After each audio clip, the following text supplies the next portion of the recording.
We were here last year at the 22 conference giving a legal update, and just in the couple of days before we spoke about that, Concussion was in the headlines because former Richmond player Ty Zantuck had just won the right to sue Richmond and the doctors for his debilitating brain injuries and back injuries, and he'd actually won the right to sue because he was out of time. So that case is going to trial in the next couple of months, which will be very interesting.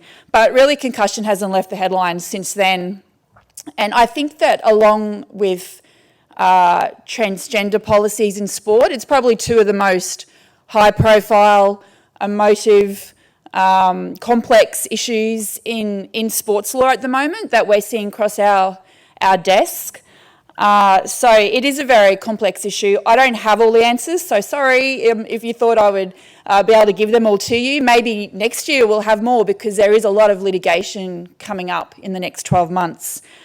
I'm not a medic, so this isn't going to be a medicine-based presentation. I'm going to stick to my wheelhouse. But in fitting with the theme for today's Sport Now and Next, what I am going to talk about is a little bit of an overview of the legal landscape at the moment in relation to concussion, and also a bit of a review and update on the Senate inquiry that's still taking place into concussion and repeated head trauma in contact sport. So for context though, I will give you a bit of a definition of concussion, and this comes from the AIS Concussion and Brain Health Position Statement in 2023. So concussion occurs through a collision with another person or object where biomechanical forces to the head or anywhere on the body transmit an impulsive force to the head or brain, resulting in transient neurological impairment. So it should be noted that concussion can also occur with relatively minor knocks, and it's often an evolving injury with symptoms changing over hours or days following the injury. So I think a lot of you would have heard about the NFL litigation in 2013. So over 4,500 former NFL players sued the NFL and came to a nearly $1 billion US settlement. So they alleged significant medical problems long-term following their participation in the NFL. And allegations were made that the NFL deliberately concealed information and research and encouraged players to participate when they were injured. So they were found to be negligent in failing to protect their players, and as a direct result of that, the players sustained long-term brain damage. But to me, what is really relevant about that class action is that there was proactive, fraudulent withholding of information and sneaky business. So I think that sort of sets that class action apart and is really important for how sports deal with this issue going forward. There's currently a class action in the UK also, which started with rugby players and has now brought in rugby league players and soccer as we know it players. And that's alleging that the governing bodies in the UK negligently failed to protect them from injuries that they sustained during their career from the contact. And so that's in the early stages of litigation. So that's another piece of litigation and in this topic that we'll be watching over the next 12 months. So when I come back, hopefully, if Tim invites me back next year, there'll be hopefully lots more answers. There's also some Australian cases. So in 2000, two players were unsuccessful in arguing that the International Rugby Football Board that owed them a duty of care to monitor the rules of the game and to change them to protect them from unnecessary risk. And that went to the High Court, and the High Court rejected that and said the risk of playing rugby was obvious. And I'll come to that a bit more later. And also 2007, some of you might remember rugby league player Jared McCracken had a case that also went to the Court of Appeal, and the Court of Appeal found that when falling headfirst to the ground, that he didn't have the ability to sue, or he wasn't allowed to sue the NRL, and rather it was the players that he was allowed to pursue. So there is a bit of a history of case law in this topic, in Australia. But since those cases of 2000, 2007, the class action of 2013, things have changed so much already. So rules have changed, protocols have changed, policies, return to play protocols, medical research, public awareness, the conversation. So I think when we look back at those things, that's fine. But this is so evolving, things are changing all the time, and all these new aspects there that I just mentioned will also be really relevant to these cases that are coming up over the next 12 months. As I said, the Zantuck trial is due to come in June. And there's also, as you'd all be well aware, a looming class action for the AFL. The players are quite high profile. Gary Ablett Senior was recently raised as being included in the class action. And this would be the first of its kind in Australia if it does go ahead. And the law firm that is actually representing most of these players itself made a submission to the Senate inquiry. It's all available online if you want to have a look at it. So super interesting. And there's some really challenging legal questions, as I said, that don't have answers. And these are the three main, I don't want to bog you down on legal stuff, it's nearly lunchtime, but these are the three sort of main questions that I hope that we get some clarity on going forward. So first of all, where does the duty of care lie? So if the AFL class action goes ahead, does the AFL have the duty of care to the players, or is it their clubs, or is it the doctors? So where exactly does this lie? And then if they do have a duty of care, have they actually breached it, is the next question. And so what is relevant to that is probably circling back to what I said about the NFL. Like, have they concealed stuff? What did they know? What did they do about it? And to what extent does the harm that the players have received or sustained, was it reasonably foreseeable? And so that's also a relevant consideration in the outcome of that class action. Secondly, inherent risk. So in Australia, the Civil Liability Act says that a person's not liable in negligence for harm suffered by another person as a result of materialisation of an inherent risk. So what is an inherent risk? It's something, the risk of something occurring that cannot be avoided by reasonable skill or care. So I put to you, is getting hurt in a contact sport something that could be avoided with reasonable skill? Probably not. So that's, an interesting aspect of it also. And the big one that we get asked a lot about, I think, is voluntary assumption of risk. So can an athlete or a participant be said to voluntarily assume the risk? So if you're going to play rugby league, you get injured, have you assumed that risk yourself? So therefore, to what extent does the club or the league be responsible? Obviously, there's a lot of publicly information available these days about concussion, so it could probably be said that players and participants should be able to educate themselves and should be aware of the risk and should be able to give informed consent. But where it starts to get a bit murky, I think, is what about information that may not be provided or not fully available. And there's a lot of headlines about CTE recently. We don't know a lot about CTE. So when an athlete or a player is giving their consent, what are they actually consenting to? Because a lot of the time they still don't know the risks. It's still evolving, the medical research is still evolving. So I don't think that's as clear-cut either, that aspect of the legal argument.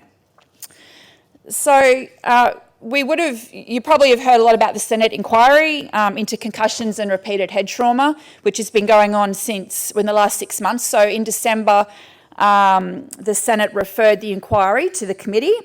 And then since then, there's been 4 public hearings over multiple states. There's been 75 plus submissions, written submissions to the Senate.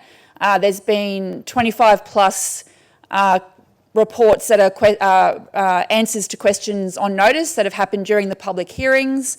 And there's been also lots of verbal submissions too by some sports. And there's lots of big players that have participated. So AFL Players Association, NRL, Cricket Australia, Australian Sports Commission, and lots of medical and academics giving submissions, and also some really harrowing submissions from individuals that have been affected themselves by concussion or by family members. So it's been extremely interesting process, and the hearings are finished now. So there was 4, and the next step is that the Senate, the inquiry committee, will be giving a report to the Senate by 21 June. So that's only in a few weeks. So that will be interesting. We attended the public hearing in Brizzy and wrote about some of the themes that were coming out of that at that time, which is on our website. But just to go through a few, things such as the need for a consistent and unified approach to concussion across government and sports and medical industries. And maybe this is something that will be an outcome of the Senate inquiry, because I don't really know what they can legislate. Like, what are they going to put a law saying, I don't know, you can't play this sport, or this is what you must do. So it's I don't think that's going to really be an outcome, but maybe some consistent policies across sports will be. Current insurance arrangements and frameworks are inadequate and inequitable for athletes and participants. So athletes don't fall under the work health and safety scheme. So there was a lot of discussion about how they can deal with concussion issues when they don't have the support of that framework, and other injuries, not just concussion. The risks of mismanagement of concussion or inadequate treatment, the need for education from grassroots and community sports to elite sports.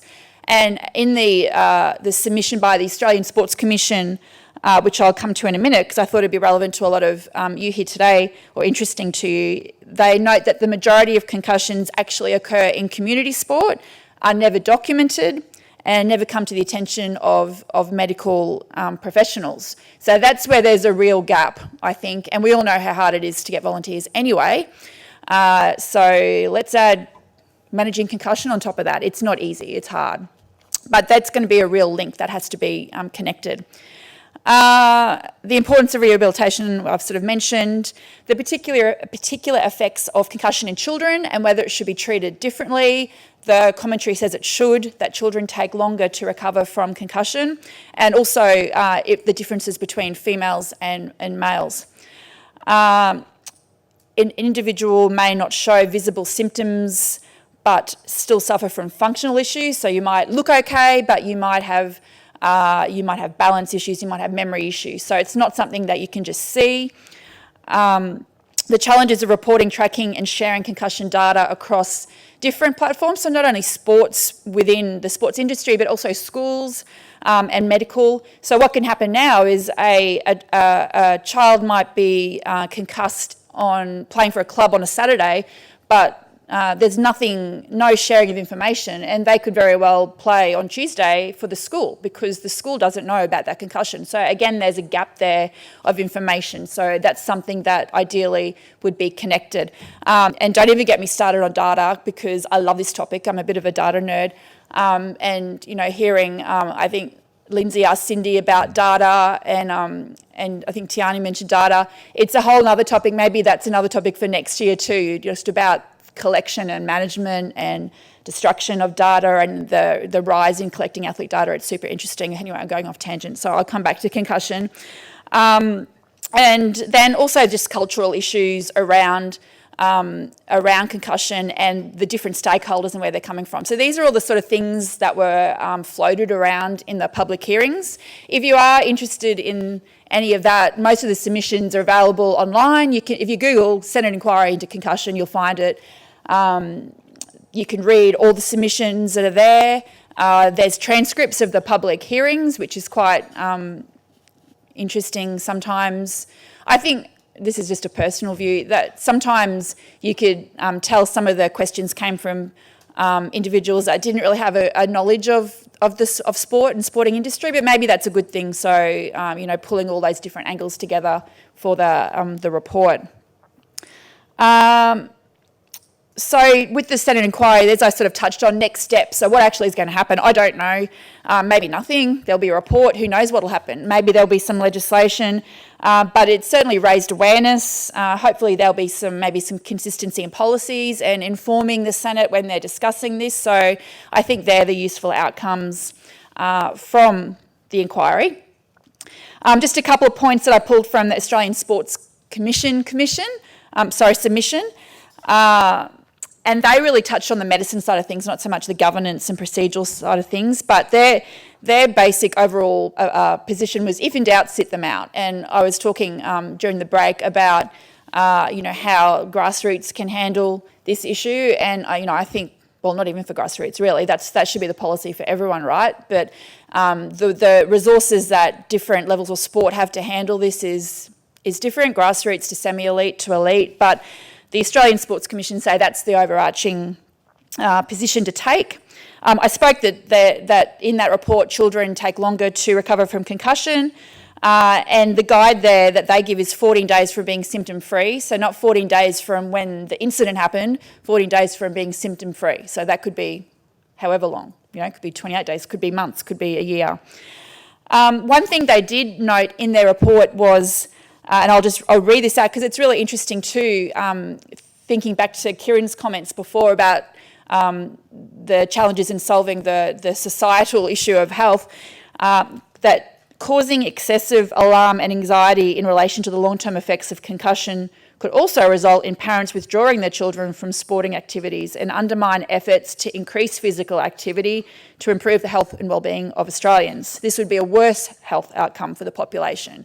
So it's finding that balance too. And I think a lot of the bodies that submitted to the inquiry were all of the same mind. They didn't want to stop AFL or stop rugby league or contact sports or stop activity. They wanted to find a way for it all to work together. And I should probably add too that when we think about concussion, we shouldn't just think about AFL, rugby league, the contact sports, the collision sports, because it can happen in any sport. You can have a participant that falls and hits their head, or two squash players colliding, or a diving person hitting the platform. So how will you react to that incident when it happens? So it's not all about having someone there running onto the rugby league field every Saturday that you see on TV doing concussion tests for Kale and Ponga. It's all about how you react to an incident which could happen in any sport. There's also some interesting commentary in that submission about CTE, which I touched on, which is really high profile, with a lot of high profile sporting names being linked to CTE.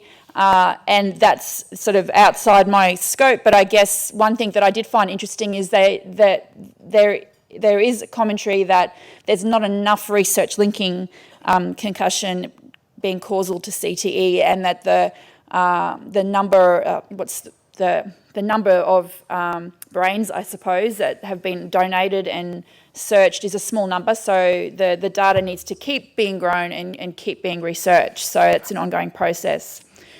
So just a few comments in conclusion, I guess. Administrators and boards of directors shouldn't be expected to know every little bit about concussion and have a detailed knowledge about the medical's ins and outs, but you need to have a general knowledge, and you need to know that if you have not just with concussion, but anything, if you suspect there is a risk, then you need to investigate it, and you need to act on it, and you need to warn about it. So you can apply that across, many things, not just concussion.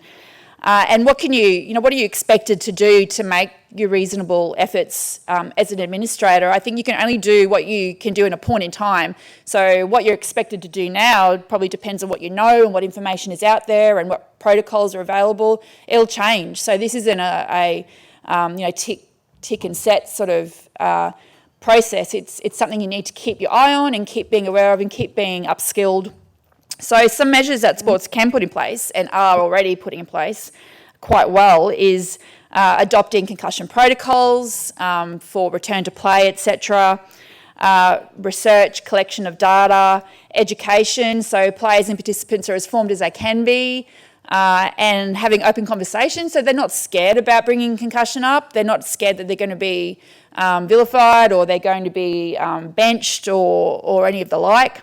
And rule changes, I know, controversial. So rugby league, for example, say about 4 or 5 years ago, changed the rules for under 6s and under 7s. They can't tackle in games anymore, and they go through a program where they are taught to tackle and be tackled.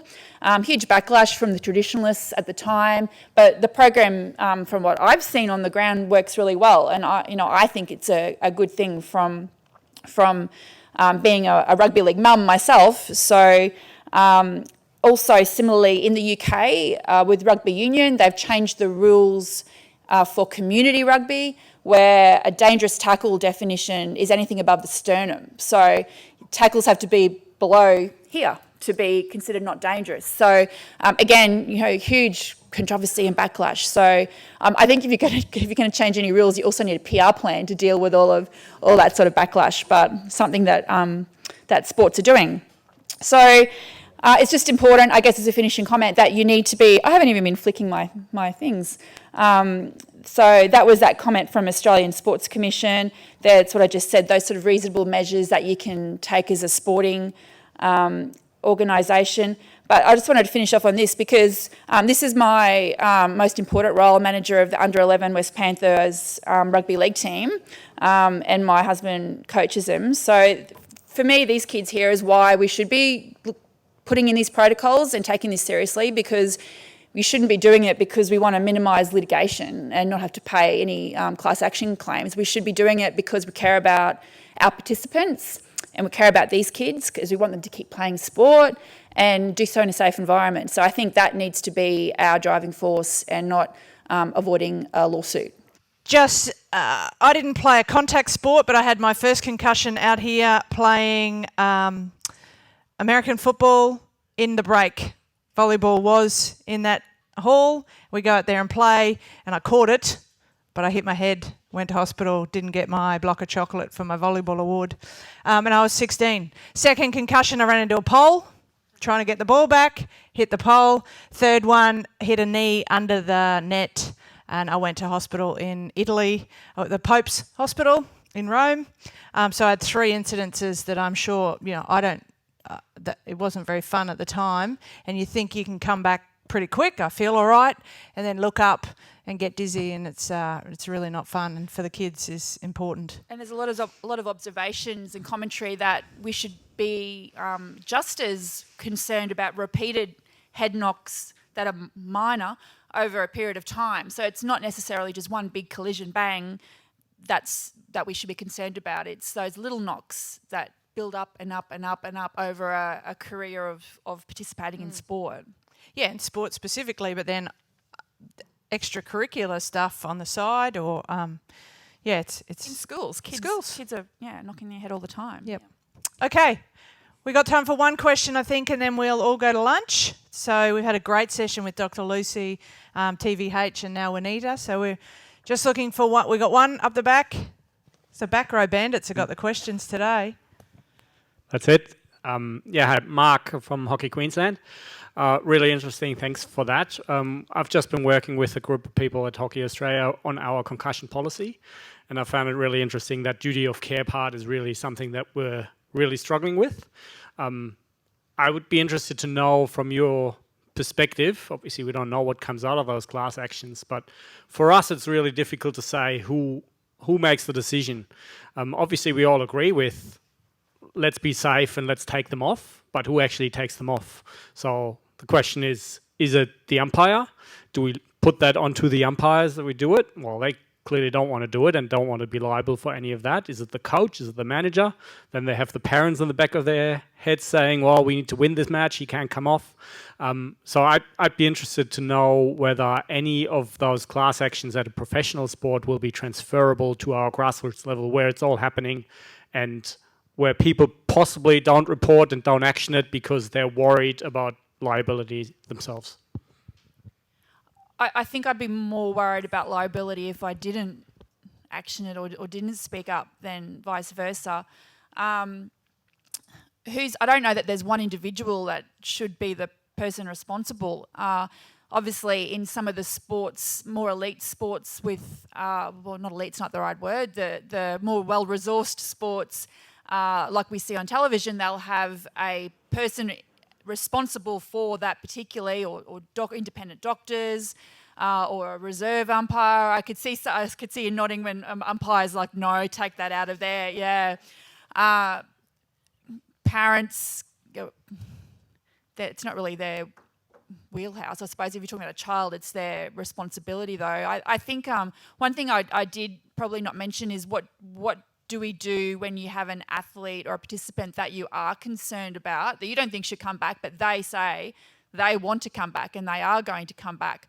I think in that case, as long as you've done all you can and informed them and said, this is our position, if at the end of the day they insist on coming back and they've got medical clearance perhaps, then I don't think you have breached your duty of care in that respect. That goes back to that voluntary, I guess, assumption of risk. I don't know if there should be one single person, and we were talking during the break about how different levels of sport would manage that, because those high profile sports have that person that is responsible. Grassroots sports, it's more of a family, isn't it? It's more like the parents or the first aid officer. But in that sort of semi-elite spot where maybe there isn't that person that's responsible, and the human nature comes in and you want to win and you want to get back in, I think that's an issue. So I don't have an answer to your question, but I think as far as duty of care goes, as long as you, as a sporting organisation or as an administrator, do all that you can with the knowledge you have and take all precautions, and that's all you can be reasonably expected to do.